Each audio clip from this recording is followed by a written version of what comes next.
20 जनवरी एक ऐसा document public होता है जो पूरे इंटरनेट को लिटरली हिला देता है। नाम है एप्स्टीन फाइल्स। उन फाइल्स में एक शॉकिंग क्लेम सामने आता है, जेफरी एप्स्टीन का कनेक्शन बिटकॉइन से। लेकिन यहां सबसे शॉकिंग बात पता है क्या है? बिटकॉइन का प्राइस अचानक से गिरना शुरू हो जाता है, जैसे मानो पहले से ही मार्केट को पता हो किसी सीक्रेट सच के बारे में। क्या ये जस्ट कोइंसिडेंट था या फिर इनसाइडर को ऑलरेडी पता था कि बिटकॉइन के पीछे आखिर कौन है? क्या दुनिया का सबसे पावरफुल डिजिटल करेंसी बिटकॉइन का कनेक्शन एक ऐसे इंसान से है जिसका नाम सुनते ही कंट्रोवर्सी शुरू हो जाती है? और इसी के साथ बहुत सारे सवाल बिटकॉइन को लेकर शुरू हो जाते हैं। क्या एप्स्टीन ने सीक्रेटली बिटकॉइन को फंडिंग करी थी? क्या बिटकॉइन को कंट्रोल करना चाहता था एप्स्टीन? और अगर ये सब सच है तो क्या बिटकॉइन जीरो हो सकता है? और यहीं से एक बात याद आती है डैन पीना की। If you knew who owned Bitcoin or who started Bitcoin, you had Bitcoin, you couldn't sleep at night. And when the real founder of Bitcoin comes out, Bitcoin will go to zero.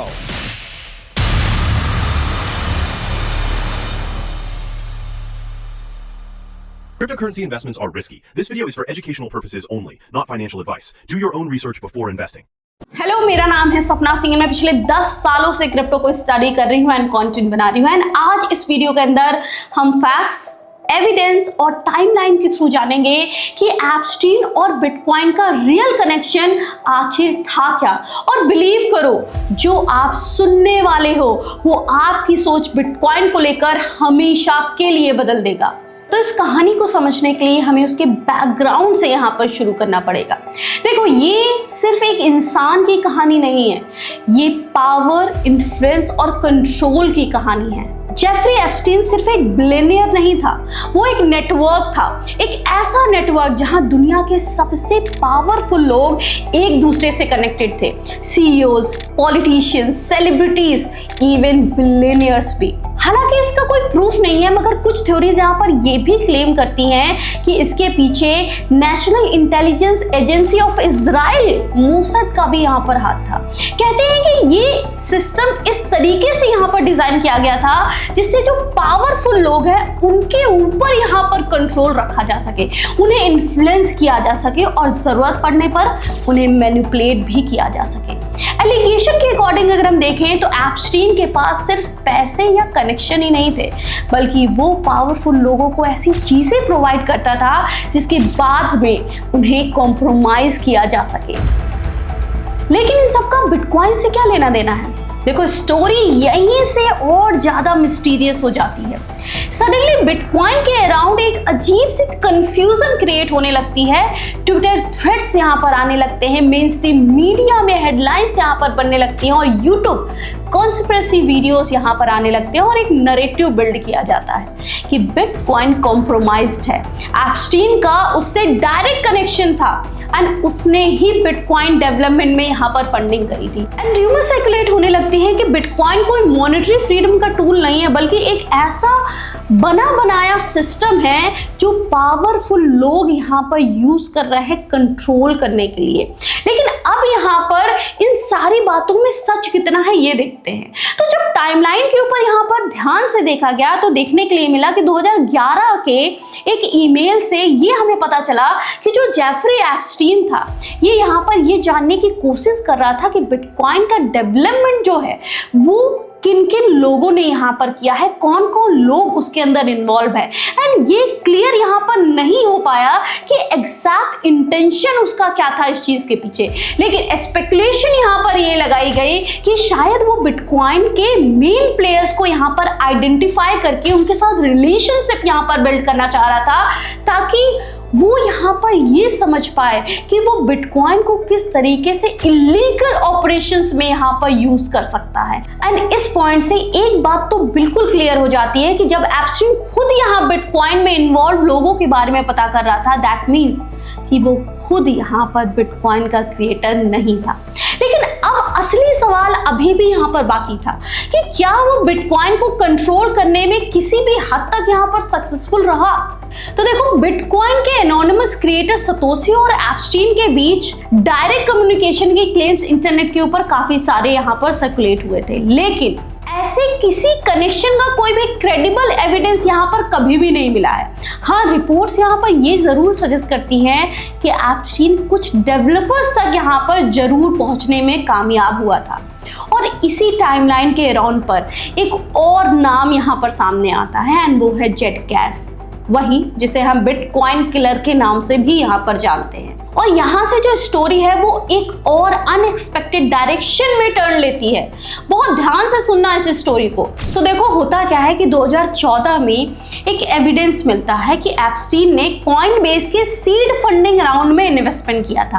यानी इसी साल एक email में उसके जो discussion है वो Peter Thiel के साथ यहाँ पर मेंशन होती है। पीटर थील पेपाल के सीईओ हैं, जहां पर वो बिटकॉइन की क्रेडिबिलिटी को लेकर यहां पर बात कर रहे थे।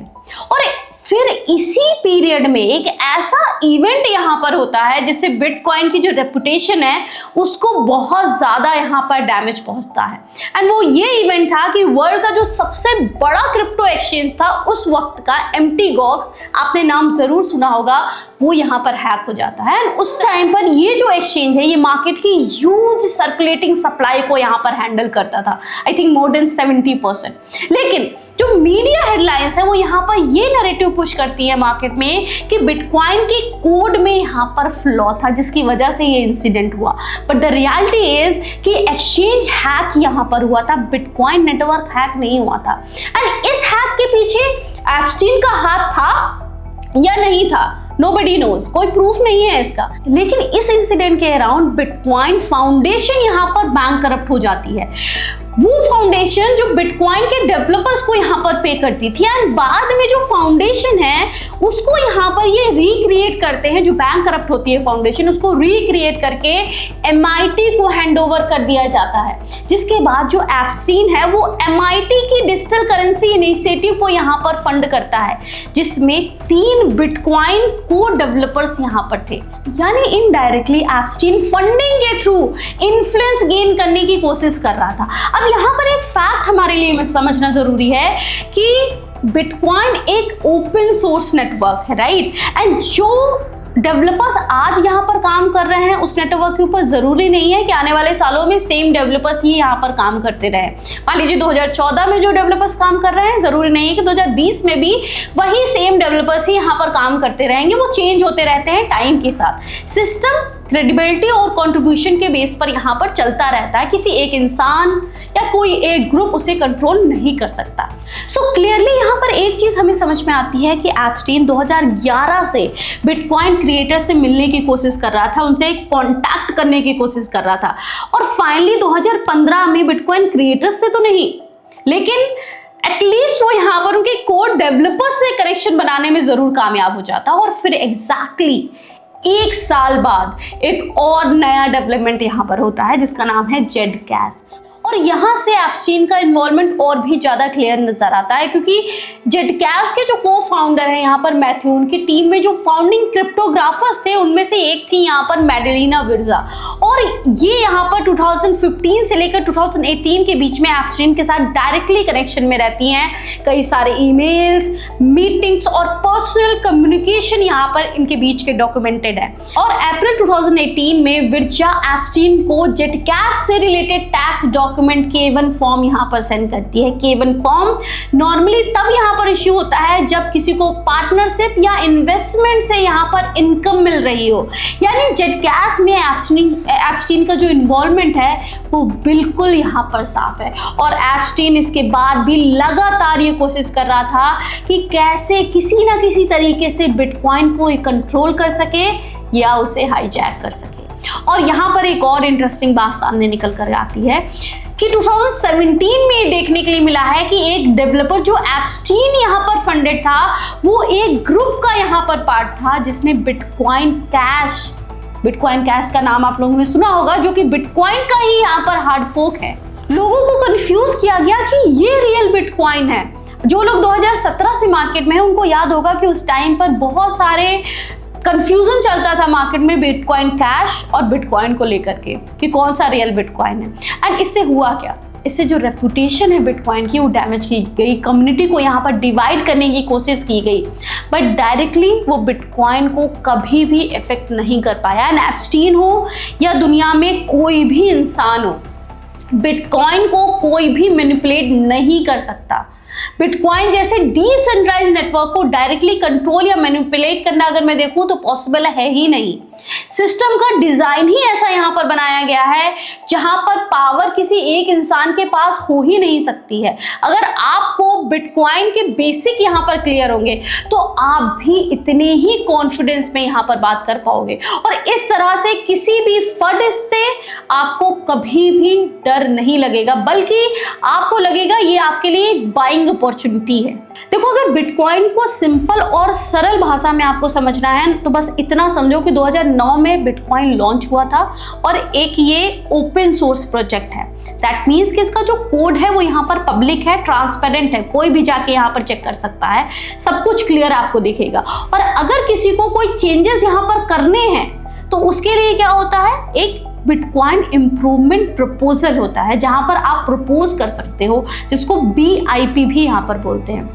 अगर आप प्रपोज करते हो कोई चीज तो वहां पर जो डेवलपर्स है वो डिस्कस करते हैं, कम्युनिटी डिबेट यहाँ पर करती है, कंसेंसस यहाँ पर बनता है, माइनस ट्रांजेक्शन को यहाँ पर वेरीफाई करते हैं और नोट्स लेजर यहाँ पर मेंटेन करते हैं। और सबसे इंपॉर्टेंट, कोई सिंगल एंटिटी पूरे नेटवर्क को कंट्रोल नहीं करती। और हाँ, अर्ली डेज के अंदर जो सेंट्रलाइजेशन है वो यहाँ पर ज़्यादा था, क्योंकि माइनस नोड ऑपरेशंस है, मान लीजिए जो सिस्टम है आप एक तरीके से समझ लीजिए, वो यहाँ पर कम थे, कम लोग यहाँ पर नेटवर्क के ऊपर काम करते थे, जिसकी वजह से इकोसिस्टम में अटैक यहाँ पर हुए हैं पास में। लेकिन अब जब पूरा यहाँ पर नेटवर्क इतना बड़ा बन चुका है, जहाँ पर लाखों सिस्टम में ये नेटवर्क डिस्ट्रीब्यूट हो चुका है, अब यहाँ पर इसको ब्रेक करना, इसके ऊपर अटैक करना क्वांटम कंप्यूटर के भी बस की बात यहाँ पर फिलहाल पॉसिबल तो नहीं है।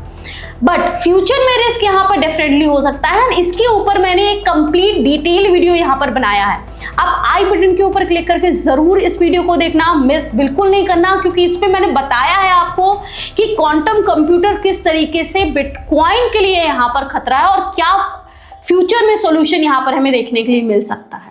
सो ओवरऑल अगर हम देखें, अगर बिटकॉइन का क्रिएटर सतोशी नाकामोटो खुद भी आज वापस आकर सिस्टम को कंट्रोल करना चाहे तो वो भी इजीली कंट्रोल नहीं कर सकते। उनका खुद का बनाया हुआ ओपन सोर्स नेटवर्क अब दुनिया भर के मिलियंस कंप्यूटर पर यहाँ पर रन कर रहा है, और वही इसकी रियल पावर है।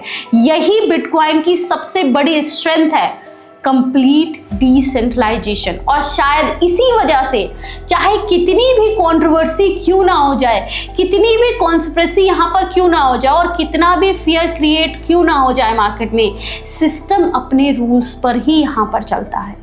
सो आई होप कि आपको मेरी रिसर्च अच्छी लगी हो। अगर अच्छी लगी है तो वीडियो को लाइक जरूर कीजिएगा, कमेंट सेक्शन में अपनी ओपिनियन जरूर मेरे साथ शेयर करें, एंड अगर आपने अभी तक चैनल को सब्सक्राइब नहीं किया है तो चैनल को सब्सक्राइब भी जरूर कर दें। मिलते हैं आपसे नेक्स्ट वीडियो में। Till then take care and bye bye.